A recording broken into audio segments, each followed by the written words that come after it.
Good morning, my friends. Welcome back to Headlines. I'm Zoe. There is a word that might well explain why we can't live without social media. Psychologically.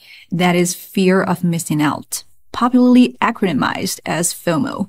It's understandable that we might fear of missing out things that we are supposed to do. But in the context of FOMO, people tend to feel afraid to miss out the things about others' life. Do the things really matter to us? Why does it become an incentive for us to keep on checking our phones? And today's article is going to give you some insights about the topic and what we should do to solve it. 我们时不时呢就会想去刷刷手机，看看朋友圈啊，什么小红书、抖音之类的。似乎我们总是想知道别人在干什么，总害怕错过什么。今天的文章会告诉大家这种现象的心理原因以及如何去调整。Forget FOMO. Embrace JOMO to discover the joy of missing out. FOMO is the fear of missing out, while JOMO is the joy of missing out.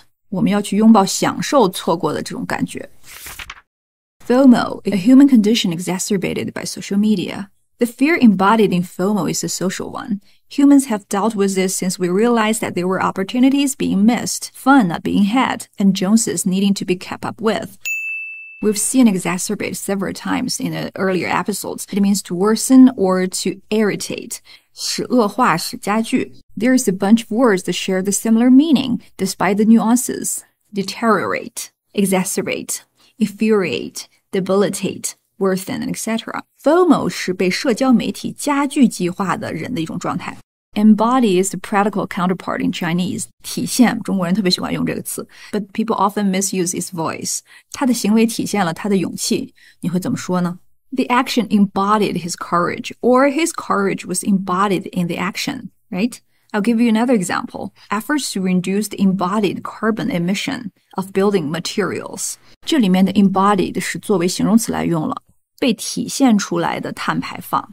If something is embodied, it becomes tangible and concrete because you can tell from the word body. 具体化、具象化的碳排放。Other than that, another usage of embody carries the meaning of contain. For example, most physical components will embody many functions. 包含了许多的功能。Keep up with Joneses is an idiom, meaning you want to own the same thing or do the same thing as your friends or neighbors do. 就是攀比的意思。Keeping up with Joneses has put him in debt. You know, the next time you want to use compare with others in the context of social media comparison, just try this one. It's more vivid and natural. FOMO existed before social media did, but it just wasn't such a salient part of our experience. With the advent of social media, we were granted the profound ability to constantly see the highlight reel of everyone's life and all the possibilities for self-comparison. Research shows that higher levels of FOMO are associated with low self-esteem, low life satisfaction, and more loneliness. Salient 学过了，显著的、重要的。The advent of 也学过了。It means the arrival of 什么的到来。For example, the advent of AI doesn't have to mean the death of labor. 那社交媒体给了我们随时能够看到别人高光生活的能力，还有我们自我比较的可能性。Highlight reel of everyone's life， 这是一个好搭配啊。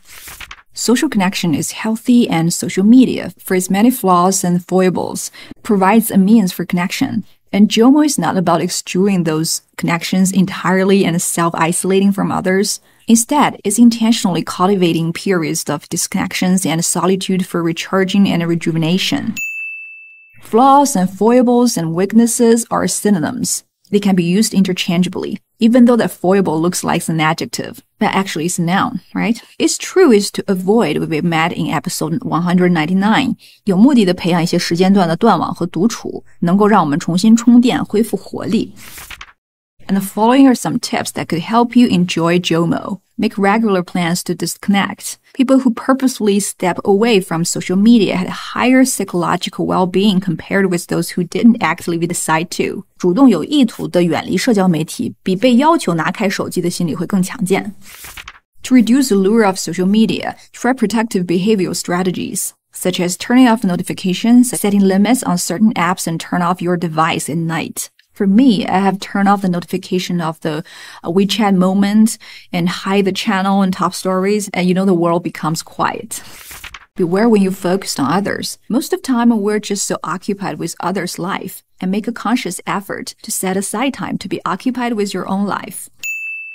To be occupied with something is that something draws your attention and takes up much of your time. For example, strategies to keep kids occupied on long car trips. 一些能让孩子忙起来不至于烦你的一些策略。那么 be occupied with nothing 就可以理解为无所事事。You know, the world is too vast and rich. No matter how hard we try not to miss out. Appreciate and savor the joy in what you're doing, whether with a loved one or by yourself, without thinking about what others may be doing. And that would bring peace to your heart. This is Zoe, and I'll see you in the next upload.